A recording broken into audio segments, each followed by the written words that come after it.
Alors, dans cette partie de notre présentation, nous allons examiner un élément très important dans le développement de modèles de machine learning, à savoir comment nous divisons nos données en ensemble d'apprentissage, de validation et de test. En anglais, on appelle cela le data split. Alors un exemple, si votre jeu de données comporte 10 000 entrées, alors vous allez composer votre ensemble d'apprentissage de 10 000 donc fois 70%, c'est-à-dire 7 000 entrées. L'ensemble de validation va contenir 10 000 fois 15%, c'est-à-dire 1500 données. Et de même pour l'ensemble de tests qui contiendra aussi 1500 données. Voilà, c'était juste un exemple pour vous dire en fait que si on a 10 000 entrées, on ne va pas procéder à l'apprentissage du modèle avec 10 000 entrées. Vous allez me demander, mais pourquoi on fait cela?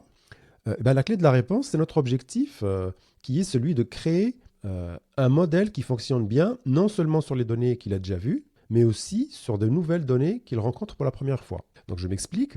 Donc tout d'abord, l'ensemble d'apprentissage est la partie des données sur laquelle le modèle va s'entraîner. Dans notre exemple, ce sont les 7000 entrées. C'est là que le modèle apprend à identifier les patterns, les motifs et à faire des prédictions. L'ensemble de validation a un rôle spécifique. Il n'est pas utilisé directement dans l'apprentissage, mais plutôt pour tester la performance du modèle pendant sa phase d'entraînement. Cela nous aide à ajuster les choix que nous faisons sur le modèle pour qu'il ne se spécialise pas trop sur les données d'entraînement, au point de ne pas bien fonctionner sur des nouvelles données. Enfin, l'ensemble de tests est notre manière de vérifier la performance finale du modèle. Après avoir ajusté le modèle avec les ensembles d'apprentissage et de validation, nous le testons sur cet ensemble de données inédits, c'est-à-dire composé de données que l'algorithme n'a jamais vues. Si le modèle s'en sort bien, cela indique qu'il est capable de généraliser son apprentissage à de nouvelles situations, ce qui est exactement ce que nous recherchons. On peut dire que l'ensemble de tests est notre juge ultime. La division en ces trois ensembles est fondamentale pour développer des modèles fiables et efficaces,